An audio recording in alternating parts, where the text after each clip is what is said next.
Hello, my name's David Runciman, and this is Past, Present, Future.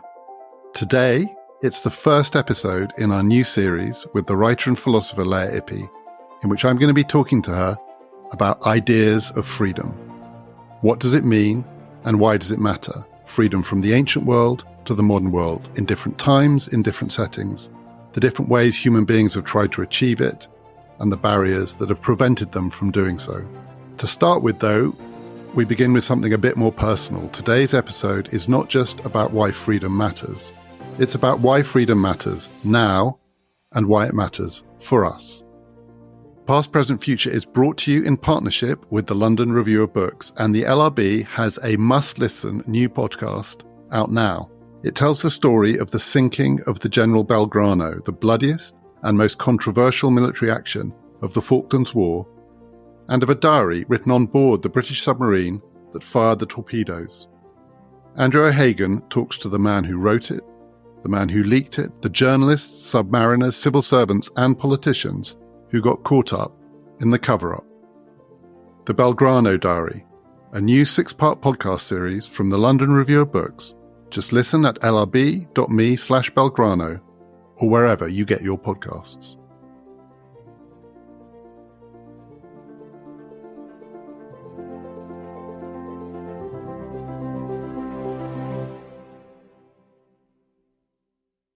Leah, we're going to be talking about the history of freedom, and we're going to be covering philosophers, different times, different places, some big ideas.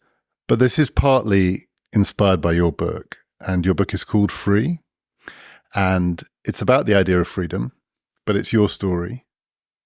And it begins with you as an 11-year-old child. And you say right at the start of the book that more or less until a particular day, you'd never really thought about freedom. And then suddenly this idea, or maybe even this word, means something to you and it matters. And you're saying this about a childhood in a country, Albania, before the end of communism, which seen from the outside, by Western liberal standards, was a very unfree place. So it may be that children don't think about freedom anyway. I mean, maybe you were 11, so it may be that this is because 10-year-olds, doesn't matter where they live, don't spend much time thinking about freedom. Or it may be because Albania as seen from the outside is not the same as Albania seen from the inside.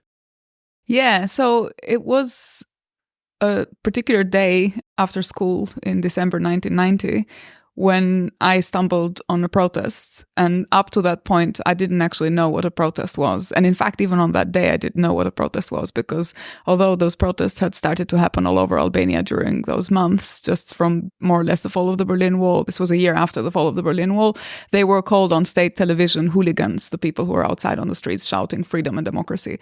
And the reason I start the book by saying I thought about freedom for the first time is that it's not that I had never heard the word, or, that nobody ever talked about freedom in communist Albania. In fact, a lot of the official talk was about freedom. And indeed, the state propaganda was that this was not only a free country, but maybe even the only free country in the world or something like that, because it stood up for something more meaningful than the other countries that it competed with. It was more that on that particular day, it was a meaning of freedom rather than the word freedom. And I think there's a difference between how you think about something and when you hear it and you don't reflexively articulate your thoughts. So it was only at that point where I thought I was in this crowd of people and I was very scared because there was police chasing these protesters and there was dogs barking and so on. And in general, felt very afraid and very insecure in the way in which I had never really felt so afraid before in my life, because my life in communist Albania was relatively safe. I mean, it wasn't a kind of society where children had to worry about too many things, just adults worried about most things. And for you, it was more a question of, does this dog who is barking also bite? And if I go out on the streets, are my friends going to be nice to me? Are they going to let me play with them or not? Because we mostly played on the streets. And so there was a lot of freedom for a child in a way. And exactly the kind of freedom that you don't have to think too much about. It's just some kind of immediate, instant security that comes from your surroundings. And not the thought, I could do something wrong. If I do this rather than that, I will have crossed some line. Everyone at school thinks that a lot, right? You don't want to cross the teacher. You don't want to step outside of the rules, but it wasn't, as a child, there was a constrained way of living. I suppose there was a sense in which there were rules, and so you had to obviously respect the rules. You had to be polite and you had to be good in school and all of this kind of stuff. I think what made it particularly distressing on that day is that somehow the adults seemed to not have freedom. And so for me, the thought as a child was, I live in a society that is free and I accept it to be free. And then there are rules and constraints, and that's how everyone lives. There are social norms, basically. But the thought that these citizens are shouting freedom and democracy, and, they're fighting for something and their lives are at stake because there's police chasing. They're doing something wrong as well, clearly. And I remember that particular moment was particularly scary because of the thought that the grown-ups didn't know, that they didn't have freedom. And indeed, the question of whether they didn't have freedom or whether they're just being, naughty. And the first chapter of the book is all a reflection on that episode, because then I went home and hoping to find some kind of comfort from my parents who would somehow sustain the narrative that I had heard on television, that these were hooligans and so on. They did somehow sustain, but also not sustain. There were cracks that began to show where you suddenly realize, actually, my parents maybe also are like those hooligans, and maybe also they think that they're not free. And so this society that I've grown up in all my life thinking that is a free society, you begin to question whether that's the case. And you also discover that this word or this idea is the thing that everyone is claiming. It is one of the features of freedom, and there are lots of different ways of thinking about what this means, that it feels like it's the ubiquitous value that everybody wants, more than some other things that you might think, like, I don't know, happiness or virtue or whatever it is. And that was what you discovered, apart from anything else. Everyone was claiming this idea, not just the people you'd been growing up listening to and believing, but also the people who believe the opposite. Yeah, exactly, which is what made it really confusing, and which is why I think at that particular point I went from believing completely that I was in a fully free society to then thinking, actually, this society is completely oppressive. And so feeling that I was part of this general movement of people who were claiming freedom and wanted to be free. And my very first poem was called Freedom. And so it was, and I was about 11, and it's all about, what does freedom mean? What does everyone want when they say this? You're 11, you're a precocious 11-year-old, but you were 11. You didn't think this must be a complicated idea because two very different versions of it are being pushed on me at the same time.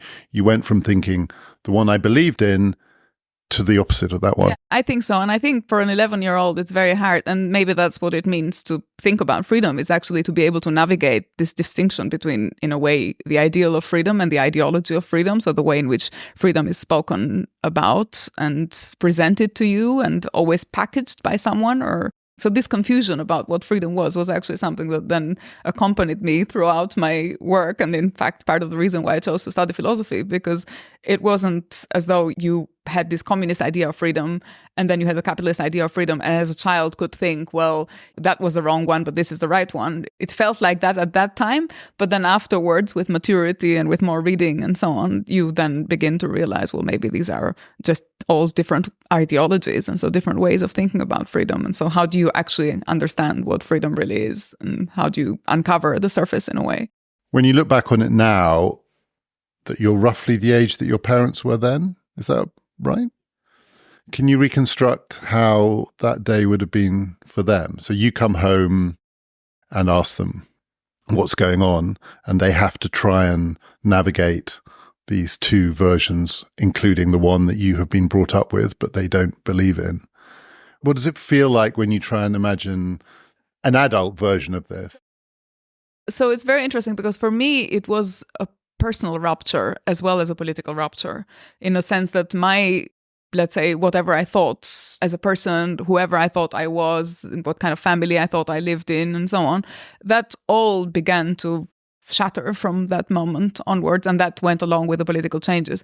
I think my parents, because they were adults and because they'd been exposed much longer than I was to also the oppressive nature of society in Albania, internally had always thought that this was not a free society, so they knew it. So they were just waiting for the change politically to happen, and of course they had no guarantee that it would happen, so they were very cautious in how they expressed themselves and who they supported and who they were talking to and so on. But in a way, it wasn't for them a personal rupture, because who they were as people, they had by that point, all of them, even though they might have had a childhood where they went something similar to me, when they were adults, they all thought of themselves as dissidents, coming from dissident families, not being really aligned. None of them was a party member. We didn't have that many official sort of party members in our family, even in the kind of more extensive family. So in a way, it wasn't a question of who you are, your personal identity being fractured alongside the political identity of the country you live in. Whereas for me, it was different because I thought I was a happy child in a happy country. And I'm not saying Albania was, even from the point of view of a child, it's not that the child was not aware of the constraints. So I knew that people had to wake up at 4 a.m. to get milk every day, because otherwise the milk supply would finish and you wouldn't get milk and so on. Sometimes children were actually sent to queue at 4 a.m. So, I mean, my parents didn't do it, but a lot of other parents did. And so it's not as though you didn't think that there were rules in society. It's just that whether these rules, and maybe this is something to do with freedom as well, you know, how you think about rules and how you justify them and where they come from and so on. That was the difference in a way. I thought, okay, there are these rules, but I didn't think the rules were freedom constraining in a way. They were just the kinds of things that you have to live with because every society has rules. And also all children have to pretty much obey the rules, but the rules that said either explicitly or implicitly, you must not articulate these beliefs. Presumably even at age 11, you were conscious of that. But then if you're a child, you sort of feel that anyway about some things. You don't want to get on the wrong side of your teachers and your parents. Yeah, exactly. And also, I don't think the kind of unfreedom that was lacking in communist Albania was, and that the part of it that made it particularly oppressive, were actually really to do with the kinds of unfreedom that I don't think a child is necessarily sensitive to, because it's more about political freedom, censorship and dissent. And I don't think as a child you have very sophisticated political views such that if you can't air them, then you feel like you're being censored.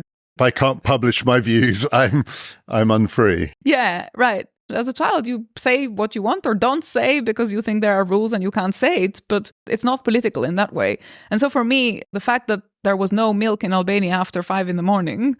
didn't make it an unfree society, because in school we were constantly told that this is a free society, it's fighting imperialism and it's capitalism that hinders freedom, and that we had to fight very hard. There was a whole narrative of nation building about the role of the Second World War and how Albania became independent and how it didn't need any foreign intervention by allies or by the Soviets, and how it had its kind of authenticity in its own search for freedom. And that was all part of education, and that's what made me never question the fact that this was not a free society.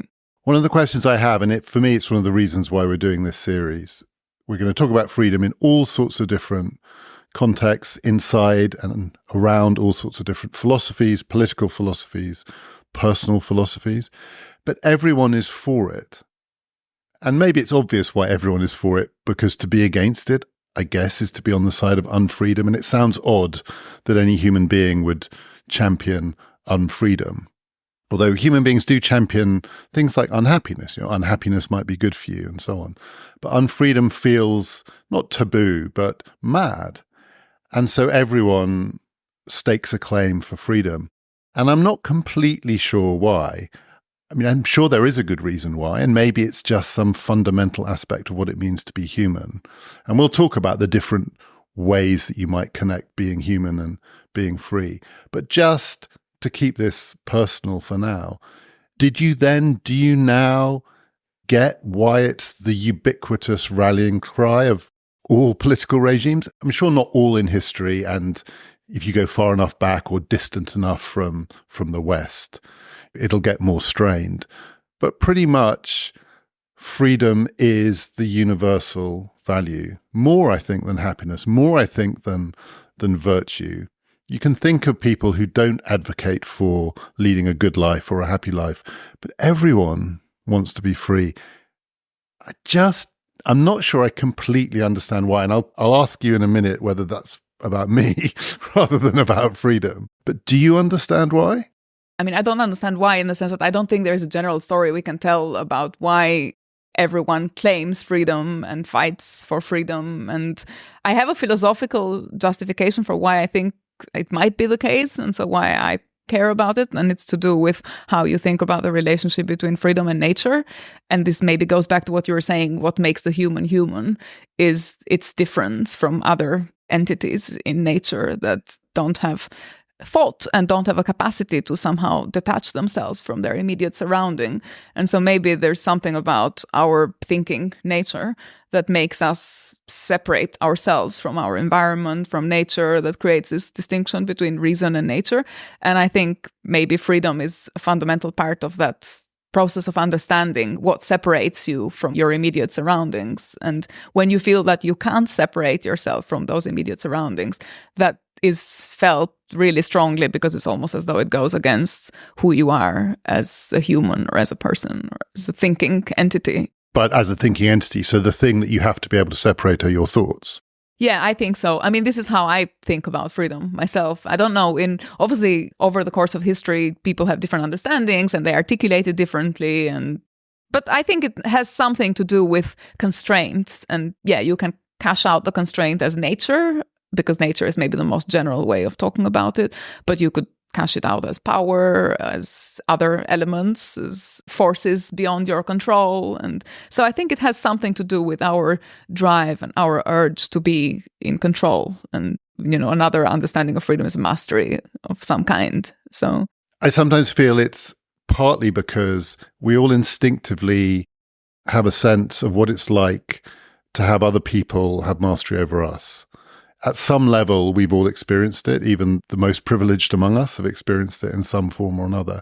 And actually, when we are staking a claim to freedom, really what we're doing is railing against our revulsion at certain kinds of unfreedom, and particularly when it comes from other human beings. So you talk about ideas and systems and ways of life and cultures and political systems and economic systems. And we'll talk about all of that. But isn't the core of it a human response to our knowledge that other thinking beings, so not animals, it wouldn't be fun to be trapped in a cave with a lion on the outside, but that's not the thing that we're recoiling against. It's that sense that other thinking creatures are the ones that are mastering us. And that's the thing that we absolutely hate. And it might be not completely universal, but quite close to a universal revulsion. I agree with you that it is close to universal, because also it has to do with something about human development. So the child goes from being a child and being dependent on their surroundings, on grown-ups, on care from others, on the elements, as it were, to acquiring a state of being in control of these things. So you go from someone who is looked after by people, and the goal is to become self-sufficient, and then you become self-sufficient. And so it's part of human development somehow that, you have acquired this mastery. And so this sense that this realization at some point that, well, maybe you're not that much of a master, or you're not as much of a master of yourself as you think you are, that's profoundly disconcerting, because there's something almost anti-developmental or anti-evolutionary about it. And that means in freedom, there are these two things that are going on at the same time. It's kind of adolescent, the impulse, and we all have that in us all the way through our lives, I'm guessing, that sense or memory of what it was to feel constrained in that way. And then the philosophy of freedom is incredibly grown up in its way. It's sophisticated, it's complicated, it's not at all instinctive. But the two things are there all the time.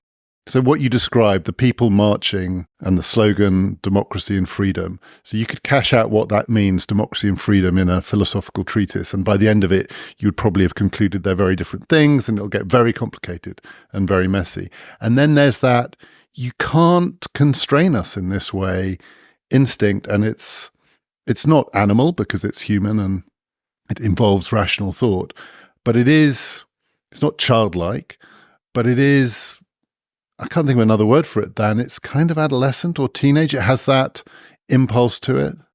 Yeah, I don't agree with that. I mean, the process of somehow liberating yourself from constraints, I think the urge is an important one. And then it's a question of understanding what are the constraints and how you reflect on these constraints. And maybe then the philosophy of freedom is all an effort to unpack what counts as constraint, how do people relate to each other as they try to understand what these constraints are, and so on. But I think, you say adolescent as though it's a bad thing, but it's not a criticism. No, I'm not saying it is a bad thing. I'm saying no, that's the universal thing. So that's the thing that all human beings I'm guessing almost all cultures experience what you described, which is the child, the 11-year-old child, whatever it is, who has internalized a world in which constraint is itself natural. And the adult can theorize it and conceptualize it. You don't have to have had a university education to be able to think through some of the complexity of it. But there is a transition between these two things. And something about that transition, the energy behind it, I mean the opposite. I'm not denigrating it. I'm trying to find out what's the universal impulse here. And it's almost the memory of that. If it is a developmental aspect of the human condition that you suddenly notice, maybe not as immediately as you did on one day in almost post-communist Albania, but at some point you notice that childlike condition no longer holds. You experience that as an adolescent, and even the philosophers, some part of them as they reach for freedom, for me, adolescent is better than philosophical, not the other way around. No, exactly. I mean, and in some ways, I think all of philosophy is an effort to recover the fundamental questions of childhood and of the child, or a lot of it is going back to the kind of simplicity of the child and to the basic approach to the world that children have. We sometimes, as an adult, yes, there is a gain in terms of autonomy and liberating yourself from constraints and so on. But sometimes the price of that gain is that we suppress the fundamental questions. And so I know from my own kids that around 5 or 6, all children start thinking about death in this very fundamental way. And it really disturbs them. I mean, it's clearly they go through this and they come to you and they ask all these questions about why do we have to die and what happens. And if you come from a secular background like I do, it's very hard because you don't have a nice story to tell them about, what happens after you die, and it's okay. You don't have to worry about it because there's this other way of thinking about life and so on. And so you then have to somehow have to say to them, well, there is this fundamental constraint, which is death, and we have to understand it and somehow make sense of it. And then they forget it and we forget it, and we don't wake up in the morning and worry about death, obviously. You somehow find a way of suppressing certain questions or naturalizing certain answers. And I think there is, in philosophy, an urge to return to some of these basic questions that we forget to ask. And maybe the question of freedom is a little bit like that return to the child becoming a grown-up. And all of philosophy is an invitation to go back to these fundamental questions and rethink them and come to a different understanding, or rethink your life in light of those constraints and so on. Death comes first. The children 5 or 6. What is it and why does it have to happen to us? Then it's fairness, I think. So this is unfair. And that is a childhood refrain. Again, I don't know enough to know whether it's universal, but I'm guessing in most cultures, children say it's not fair. I think they're actually connected because death is the constraint. And then once you have a limit, once you have a boundary, then it becomes a question of distribution. So if we had endless lives, I don't think we'd worry about scarcity as much because we would always be able to make up. And see, this also goes back to the question of freedom, actually. But yeah, there'd always be time to live all sorts of lives, try all sorts of different things. And there'd be endless possibilities. Whereas the brute fact of death, which is the first thing that we learn, then leads us to then ask all these other questions about constraints and relating to other people and so on. It's not fair, though, comes before set me free. One of the things that's so interesting about your story, 11, in some ways it's quite precocious, but you had an unusual experience to frame it in the language of freedom, because fairness is much easier to understand because it's much easier to personalize it, including, it's unfair that you do this to me. But freedom is a more general term, and it implies a set of values or constraints that go beyond just this particular situation. But it is, again, I'm not using this in a pejorative sense at all. It is the adolescent cry, right? Which is not just that's not fair, which sounds a bit more like an 8-year-old child, but I want to be free of this. I want to be free of this, of you, of this family, of this, whatever it is. But freedom is later. Death, fairness, freedom. I don't know if all languages have, and indeed all cultures have, the concept of fairness is as present in all cultures and in all languages as it is as the concept of freedom is. And indeed, when I try and think about what is the Albanian translation from fairness, I'm not even sure it doesn't occur to me right away what the concept of fairness is, actually. I remember also translators of John Rawls had real issues with translating justice and fairness. Well, no, across the board. Even in Italian, it was really hard to come up with an answer with the translation for the word fairness. So it's maybe something particularly British about fairness. We're going to come on to the particularly Britishness of my approach to this. But what is then the word for, you can't do that to me? but right and freedom are connected. So I think about right, and I don't want to make it too abstract, but I think about the concept of right as something that has to do with the allocation of freedom. And so there is a relationship. You can think of freedom in the abstract, or you can think of it as a social relation. And then when you think of it as a social relation, then there's something about the notion of right that enters the picture, which is what helps people understand how do you think about freedom in this relation. And the concept of right is something that helps you articulate the concept of freedom. And so they're also, again, they're not that different. They're fundamentally connected. Yeah, I think in the way I grew up, and the reason why it was so important is that it was almost the hypocrisy of the use of freedom that made people really angry, right? The fact that they were constantly being told by the state that you are in a free society, when in fact they couldn't even speak freely. And that's this gap between how the world was packaged for them and how they thought it should be. From then on, I think, made me particularly aware of this difference between freedom as an ideal and freedom as an ideology. That, there is always an ideology that will tell you this is the ideal of freedom. The society that you live in is the ideal society, more or less. And indeed, that's also what makes me sometimes annoyed about liberal societies, because I think even though there is a lot of questioning of freedom, there is a fundamental complacency about the fact that, yeah, okay, but by and large, these are free societies and it's kind of fine. And that's something that I find is where the ideology creeps in, actually. And I can now see, even as you're saying this, that the word right, so in English, the word right can bridge that gap. It can be quite close to ideas of freedom, whereas the word fair doesn't quite make it. And the feeling that you just described people having, that they'd been sold a kind of lie, to then say, and that's not fair, doesn't sound enough. At a minimum, you have to say that's not right. And perhaps beyond that, you have to say, we want real freedom. But that's not fair sounds like quite a whiny complaint. Yeah, sounds like a child complaint. Or a Western liberal complaint. I want to read you a poem now, because you said you wrote a poem called Freedom, aged 11. So I'm going to read you a poem called Freedom, which to me touches on some of these things. I don't know if it's a great poem. It probably isn't. It's a 19th century American poem by Helen Hunt Jackson. So she was a white American writing poems about the oppression of Native Americans and Black Americans, and she was a champion of freedom understood as different kinds of emancipation. So this is an American story in lots of ways. What struck me about this poem, thinking about this series, and also thinking about this conversation, which is partly about personal experience, and mine is so different from yours in lots of ways, maybe not in every way, but in lots of ways, is the first line of this. But I'm just going to read the whole thing. What free man knoweth freedom? Never he whose father's father through long lives have reigned o'er kingdoms which mere heritage attained. Though from his youth to age he roam as free as winds, he dreams not freedom's ecstasy. But he whose birth was in a nation chained for centuries, where every breath was drained from breasts of slaves, which knew not there could be such a thing as freedom, he beholds the light, burst, dazzling.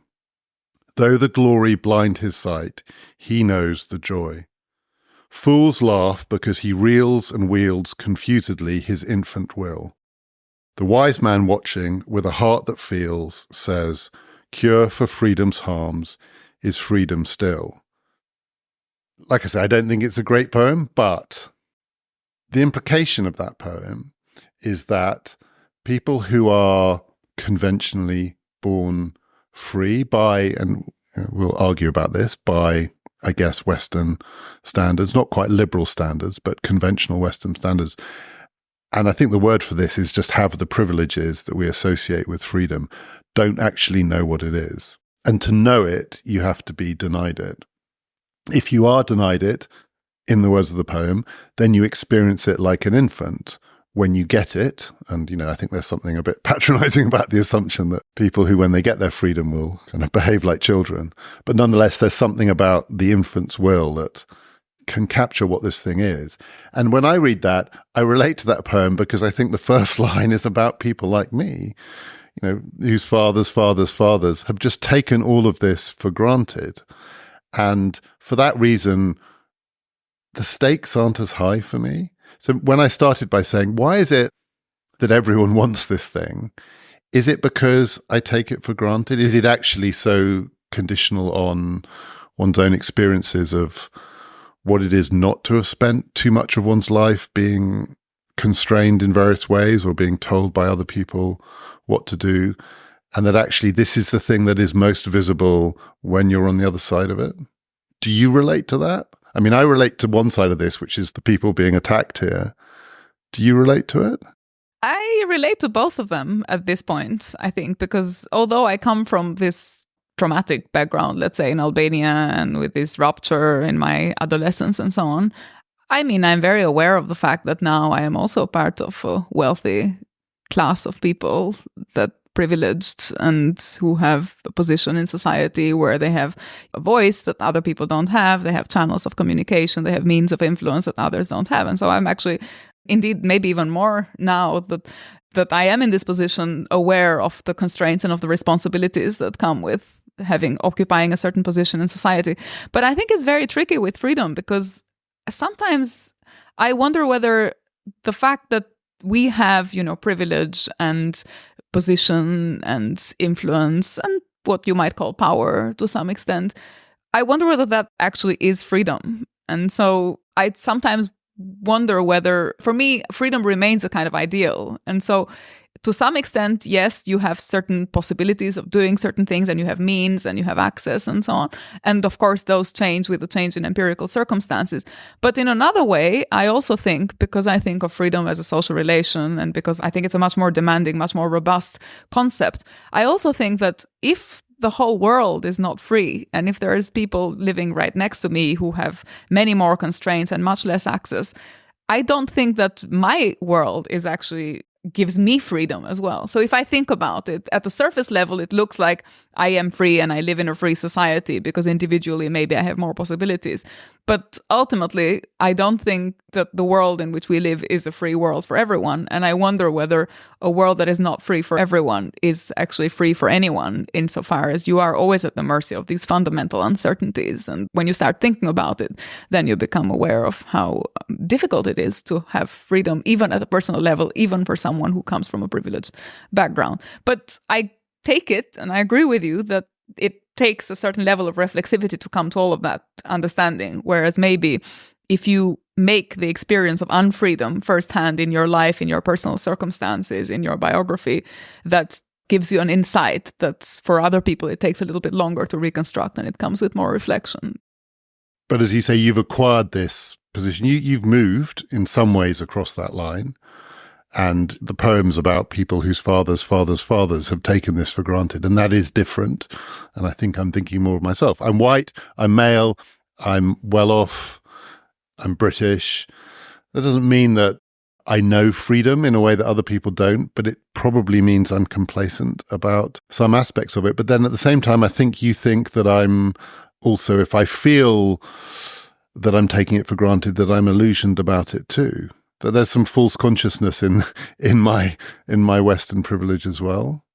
I'll tell you about the ways I feel I'm free in a minute, but I don't think I feel I'm free. When I read a poem like that, I think I'm on one side of a line where I'm just never going to know what it is to, maybe the word is seek emancipation. And for those reasons, there are things that I don't understand, but that's different from you. You're saying that you sort of do know it because you're really conscious of the thing that you have having been acquired and not being shared.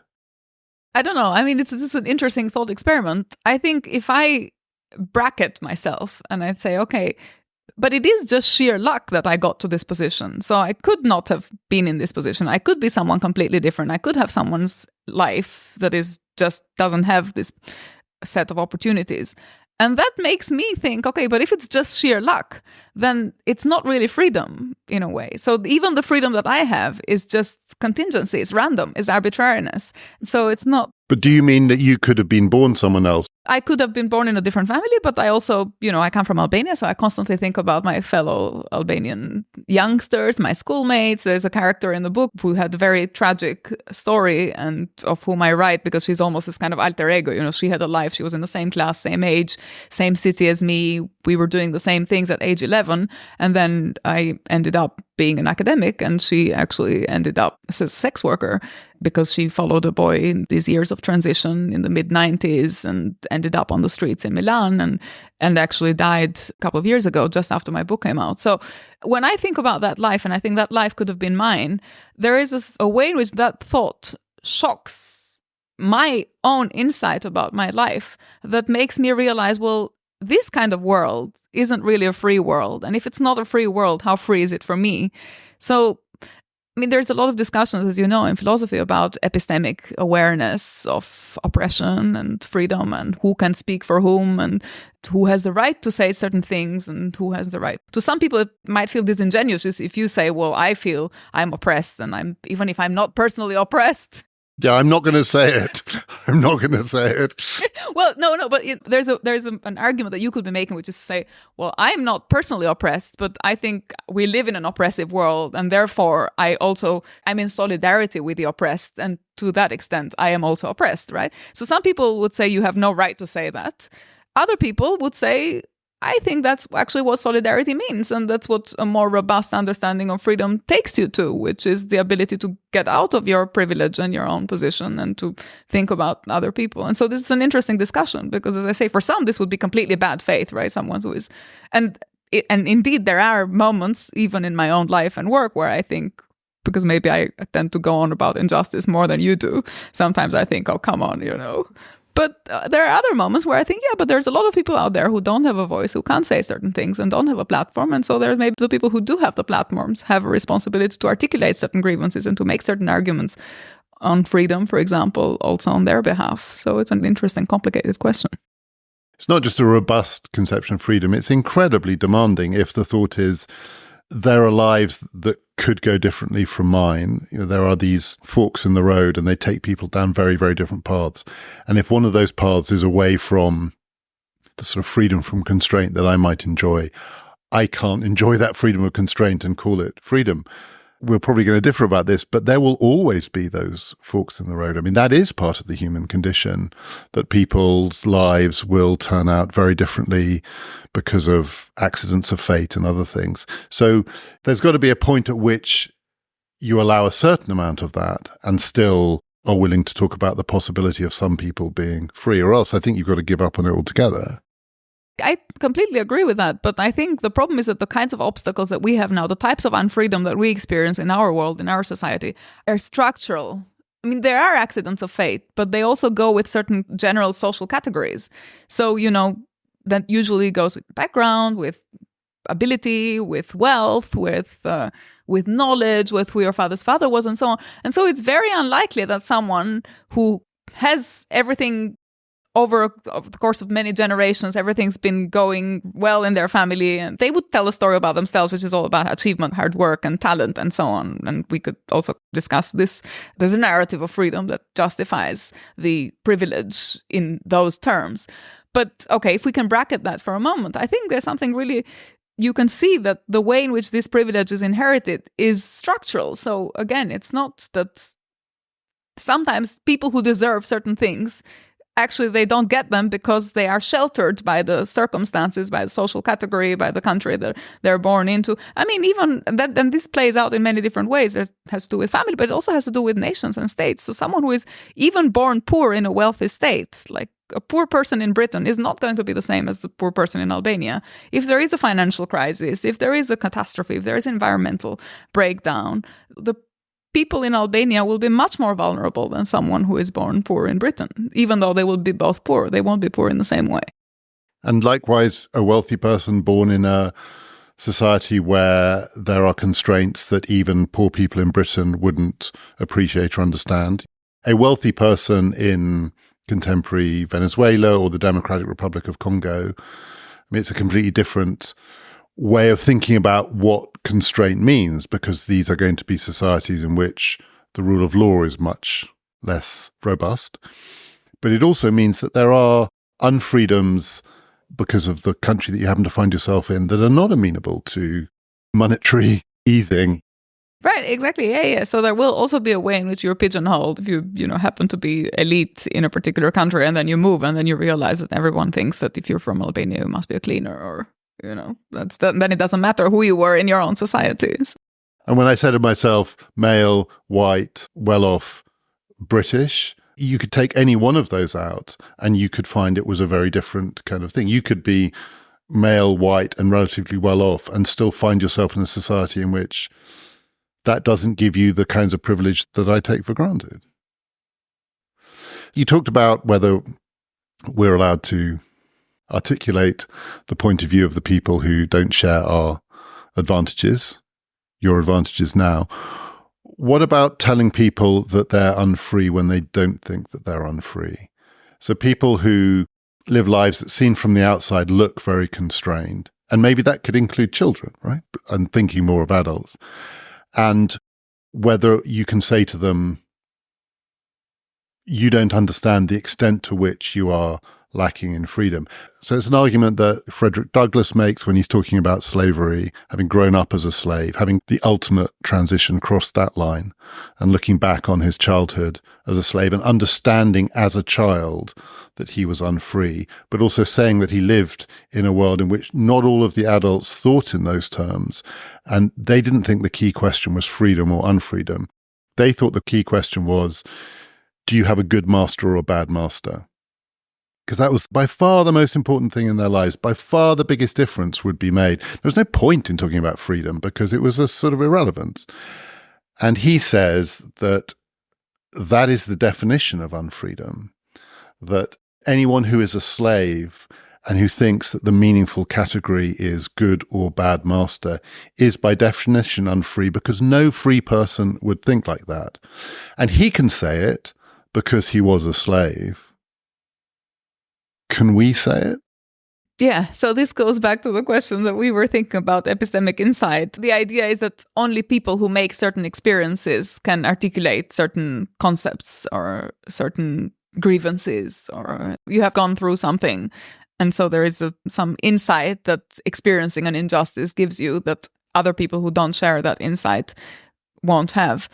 And I don't really know how that works the other way around. So in a way, experiences can be made firsthand, so you can have been a slave, or you can read about slavery.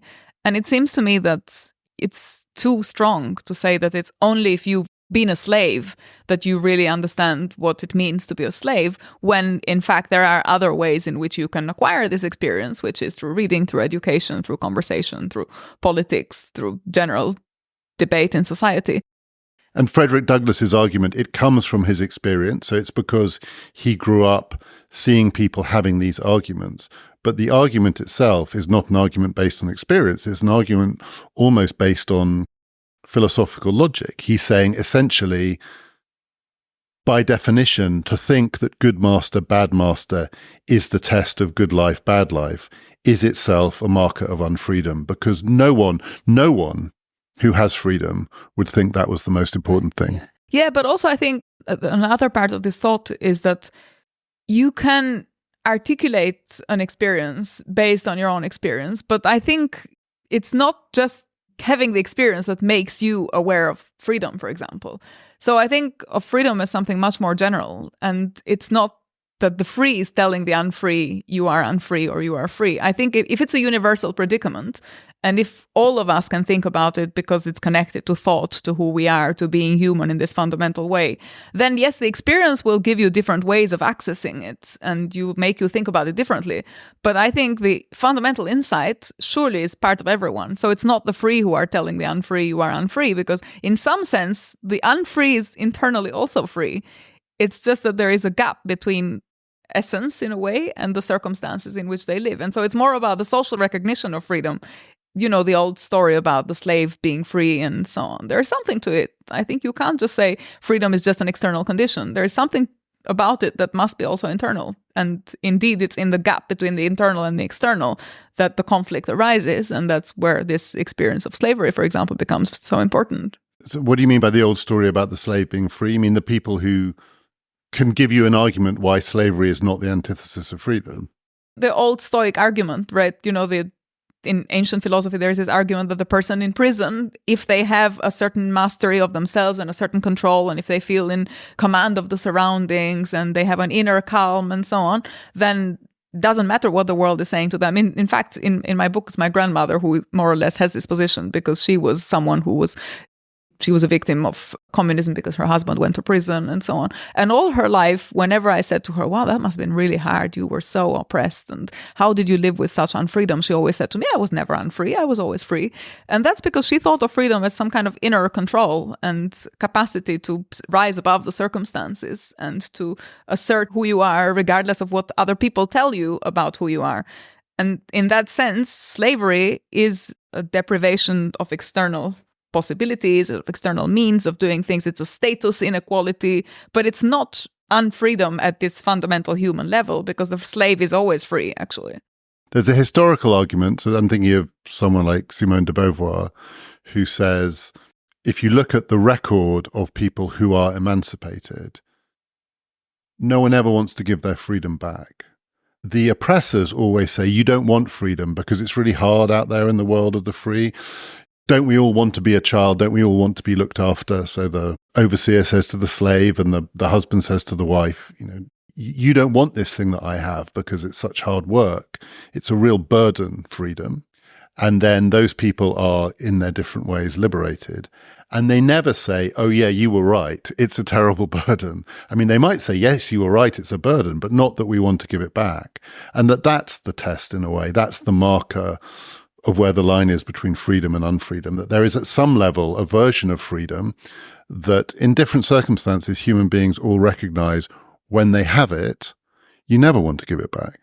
Yeah, because I think it's also, in some ways, the capacity to make mistakes is also a part of freedom. So there's a sense in which freedom is about responsibility, but you can't have responsibility if you don't have the possibility of departing from being responsible. And so temptation and evil is actually, in a way, is exactly connected to this dimension of exercise of freedom. We're going to come back to all of these things, but I want to ask you one more version of freedom. So I'm going to talk about myself again, the privileged, unoppressed person. So if you ask me what I think freedom means, for me, I'm not thinking about philosophy. I'm not thinking in the abstract. I'm thinking in my own life. Do I feel free? So in many conventional ways, I do feel free. I think I live in a relatively free society. We're going to argue about that. I think that I am pretty much unoppressed. I don't think we are going to argue about that. But what I want is peace of mind, right? And I think that the thought of certain kinds of peace of mind, to be free from anxiety or worry, and also to be free from a constant sense that there's a sort of informational overload, not just in the world that we live in, but to be inside a human brain is to be weighed down with too much information. And I can't even really imagine it, but the thought of being free of some of that, that feels to me like liberation. That's what liberation would be. So I can't put it in the language of oppression. I mean, I could claim I'm sort of oppressed by living in a world of social media, but I'm not, because I just avoid it. Or email. I sometimes think email is the thing that oppresses me.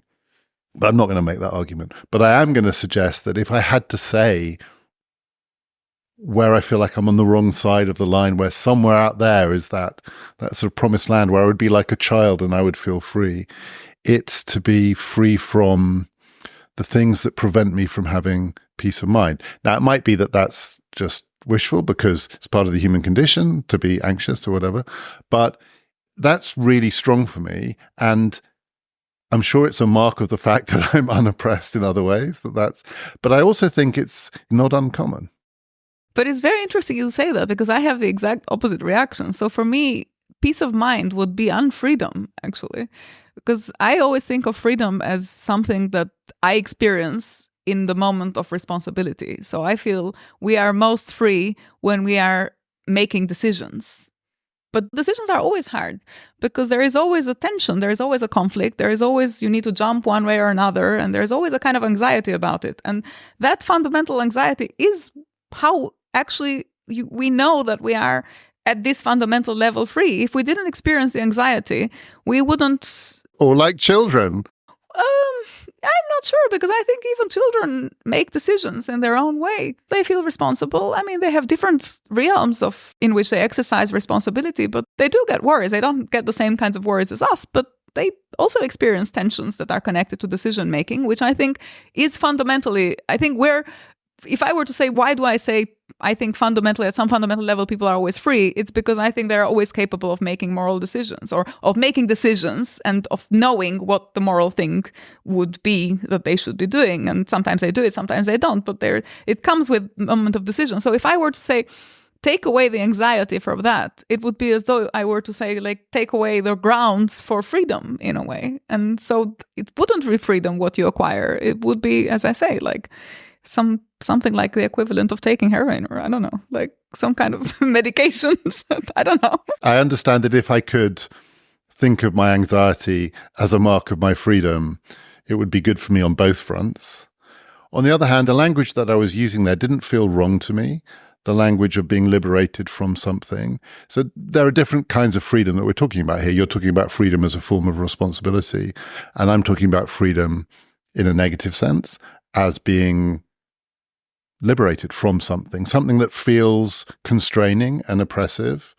And I don't think it has to be like taking heroin to want a certain kind of peace of mind. And also it's possible to be overloaded with the anxiety of choice in a way that's unhealthy too.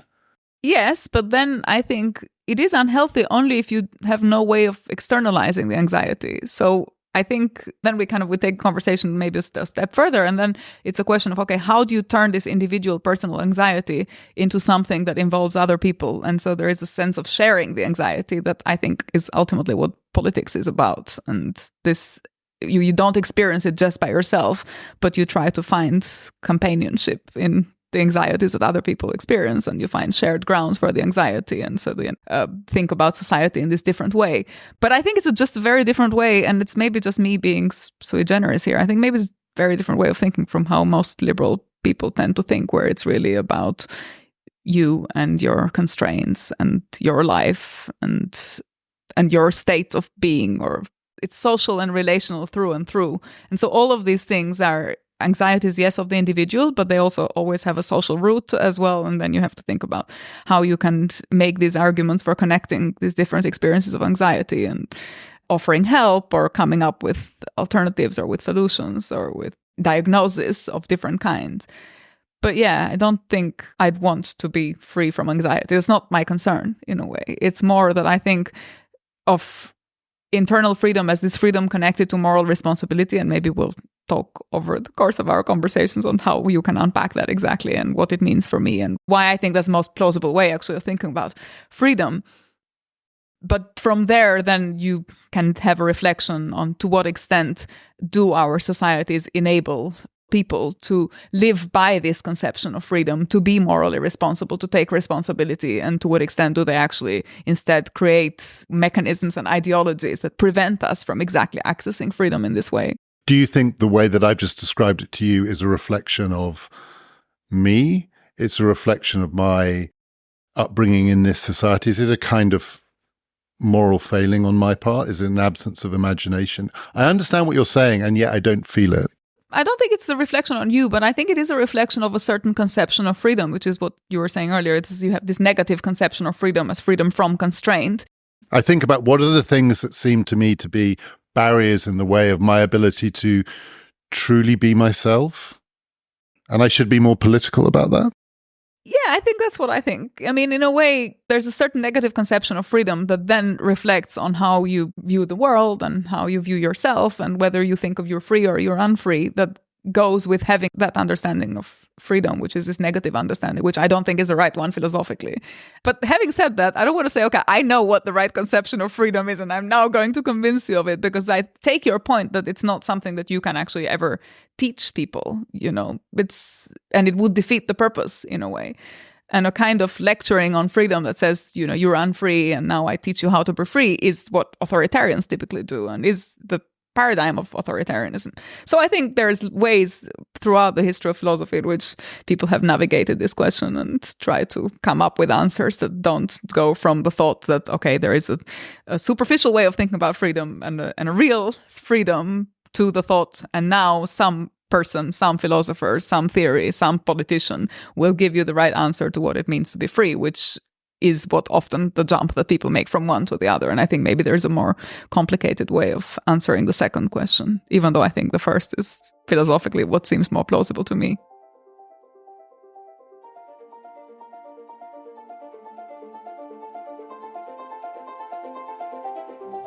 Before we go, I just wanted to let you know about our new subscription offer, PPF Plus. Sign up and get bonus episodes to accompany each of our series along with ad-free listening.